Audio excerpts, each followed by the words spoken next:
Hi, என் பேர் வந்து ஷமீம். நிறைய நியூ சப்ஸ்கிரைபர் வந்திருக்கீங்களா, அவங்களுக்குலாம் தெரியாதுங்கிறதுனால சொல்கிறேன். எனக்கு வந்து 3 பொண்ணுங்க இருக்காங்க. ஃபஸ்ட்டு பாப்பாவுக்கு வந்து 7 வயசு ஆகுது. செகண்ட் பாப்பா 2 ட்வின்ஸு, அவங்களுக்கு வந்து இப்போ 9 மாதம் ஆகுது. ஃபஸ்ட் பாப்பா வந்து செகண்ட் ஸ்டாண்டர்ட் படிக்கிறா. அவள் பேர் ரியாஸ். ரெண்டாவது உள்ளவங்க பேர் ரிஸ்வானா. இந்த 3 பேர் பொண்ணுங்கிறது தான் இன்றைக்கி டாப்பிக்கே. இதெல்லாம் ஒரு டாப்பிக்காக வரும்னு நான் நினச்சதே கிடையாது. ஆனால் இப்போ பேசுகிற மாதிரி ஒரு சுச்சுவேஷன் என்னென்னா, ஒரு ரீல் போட்டிருந்தேன், ஒரு ஷார்ட்ஸ் போட்டிருந்தேன்.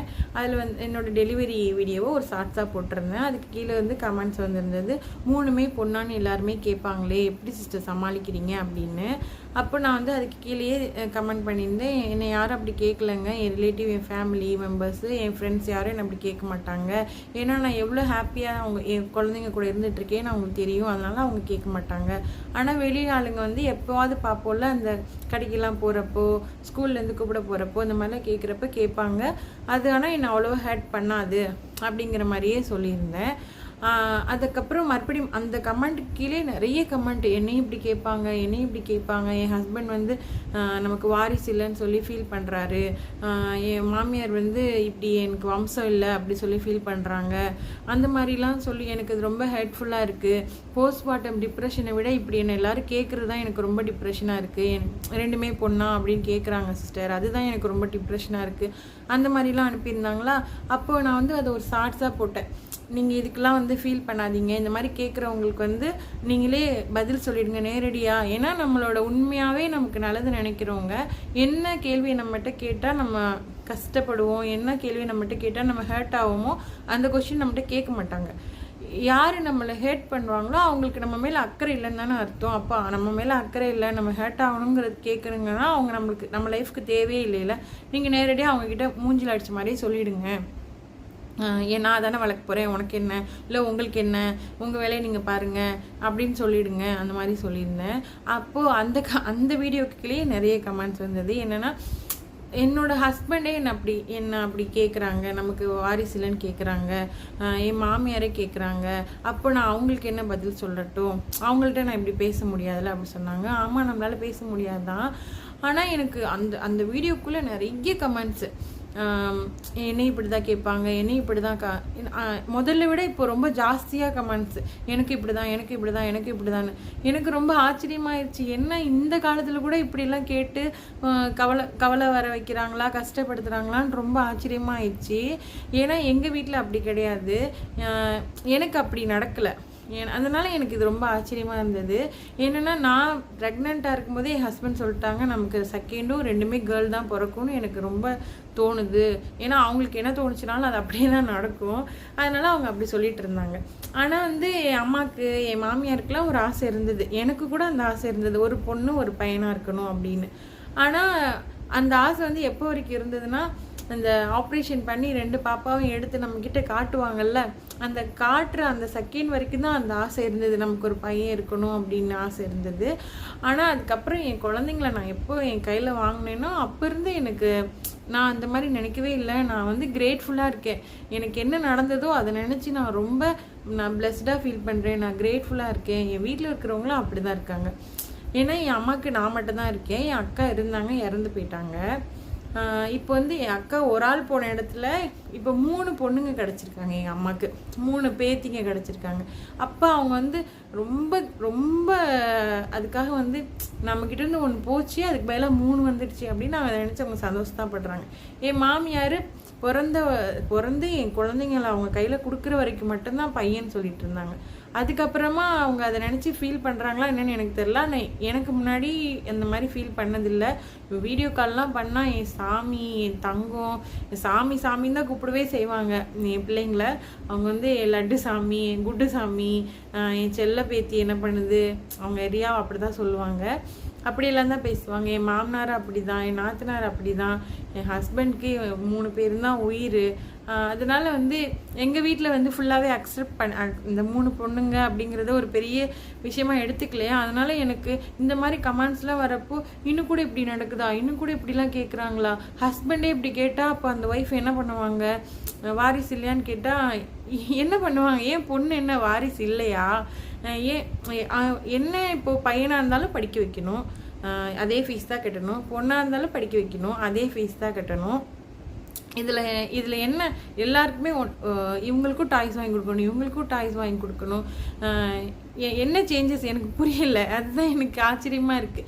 என்ன சேஞ்சஸ் பாய்ஸ்னால என்ன சேஞ்சஸ் வந்துடும் அப்படின்னு எனக்கு ஆச்சரியமாக இருக்குது.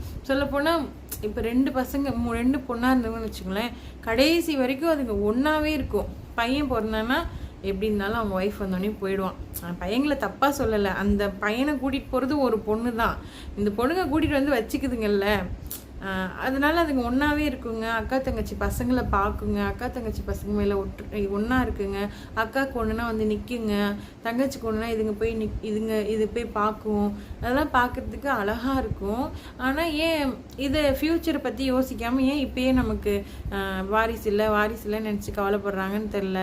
நம்ம வீடியோக்கு கீழே எவ்வளோ கமெண்ட்ஸ் இருக்கும். நான் வந்து 5 வருஷமாக வெயிட் பண்ணுறேன், 10 வருஷமாக வெயிட் பண்ணுறேன், எங்களுக்கு குழந்தையே இல்லை, நீங்கள் எங்களுக்காக ப்ரே பண்ணிக்கோங்க அப்படிலாம் சொல்லுவாங்க.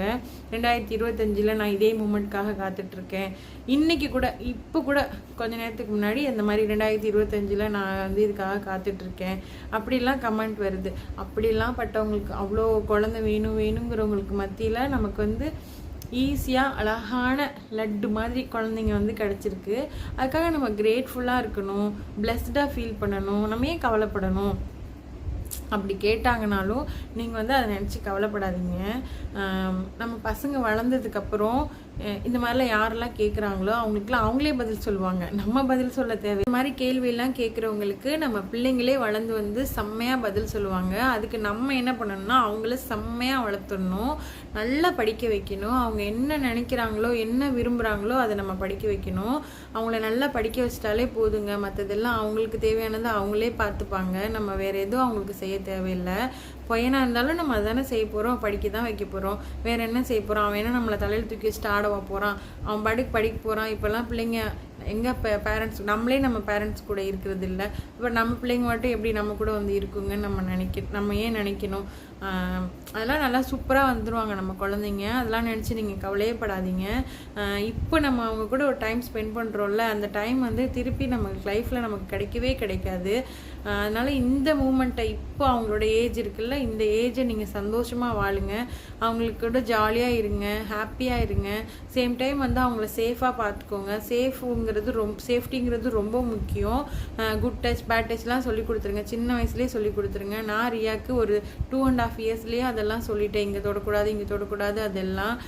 அப்போ வந்து நல்ல நம்ம ஜாலியாக அவங்க கூட விளையாண்டுட்டு இருப்போம்ல, அப்போது கேள்வி கேளுங்க. யாராவது ஒன்று பேட் டச் பண்ணாங்களாடா, ஏதாவது ஒன்று இப்படி அப்யூஸாக பேசினாங்களாடா, அந்த மாதிரிலாம் கேளுங்க. பசங்க வந்துட்டு நம்ம ஃப்ரெண்ட்லியாக இருக்க அதுங்க நம்மக்கிட்ட எல்லாத்தையுமே சொல்லிடும். நீங்களும் இந்த மாதிரி அதை வந்து அடிக்கொருக்க கேட்டுக்கோங்க.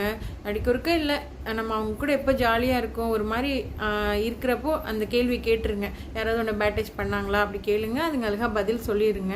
எல்லார் மேலேயுமே லைட்டாக ஒரு கண்ணு வச்சுக்கோங்க. இவங்க நம்ம பாப்பா இப்படி பண்ண மாட்டாங்க, இவங்க நம்ம பாப்பா இப்படி பண்ண மாட்டாங்கன்னு யாரையும் நம்பாதீங்க. யாராக இருந்தாலும் ஒரு சின்ன சந்தேகம் வச்சுக்கோங்க. யார்கிட்ட விட்டாலும் ஜாக்கிரதையாக நம்ம பசங்களை இருக்கிற அளவுக்கு நம்ம அவங்களுக்கு எல்லாத்தையும் சொல்லி கொடுத்துருங்க. அது ரொம்ப முக்கியம். வேறு அவ்வளோதாங்க. பொண்ணாக இருந்தாலும் பையனாக இருந்தாலும் படிக்க வைங்க, ஜாலியாக இருங்க, இந்த நாளை என்ஜாய் பண்ணுங்கள். யார் எது கேட்குறாங்கன்னு நினச்சி கவலைலாம் படாதீங்க, சந்தோஷமாக இருங்க. இந்த டே வந்து நம்ம சிரிச்சுக்கிட்டே இருந்தாலும் இந்த டே போயிடும். இந்த டே இவங்க இப்படி சொல்லிட்டாங்களே நம்ம டிப்ரெஷன் ஆகி அழுதுகிட்டே இருந்தாலும் இந்த டே போயிடும். அதனால் சிரிக்கணுமா அழுவணுமாங்கிறத நம்ம தான் முடிவு பண்ணணும். நம்ம பசங்களை யாரும் என்ன சொல்கிறாங்க நம்ம அந்த டே கவலைப்பட்டோன்னு வச்சுக்கோங்களேன், நம்ம ஒரு மாதிரி டிப்ரெஷனாக இருந்தோன்னா அந்த டிப்ரெஷன் ஃபுல்லாக நம்ம குழந்தைங்க மேலே தான் கொண்டு போய் வைப்போம். அப்போ அவங்களுக்குமே அந்த டே வந்து பேட் ஆயிரும். அதனால் நீங்கள் வேறு யாரோ தெரியாதவங்க கேட்குற கேள்விக்கே நம்ம டிப்ரெஷன் ஆகணும். நமக்கு தெரியும்ல நம்ம பசங்க நமக்கு எவ்வளோ முக்கியம்னு. அதனால் ஜாலியாக என்ஜாய் பண்ணுங்கள், ஹாப்பியாக இருங்க. அவ்வளோதான் நான் சொல்லுவேன். எனக்கு இது நான் அட்வைஸ் எல்லாம் பண்ணலை, ஏன்னா அட்வைஸ் பண்ணுற அளவுக்கு எதுவும் தப்பாக ஒன்றும் நம்ம லைஃப்பில் நடக்கலை. ஆக்சுவலாக நமக்கு நல்ல விஷயந்தான் நடந்திருக்கு. நமக்கு வந்து அழகான தேவதைங்க நம்ம லைஃப்பில் வந்திருக்காங்க. அதுக்காக நம்ம வந்து சந்தோஷம்தான் படணும். எந்த நினச்சி கவலைப்படாதீங்க, ஹாப்பியாக இருங்க.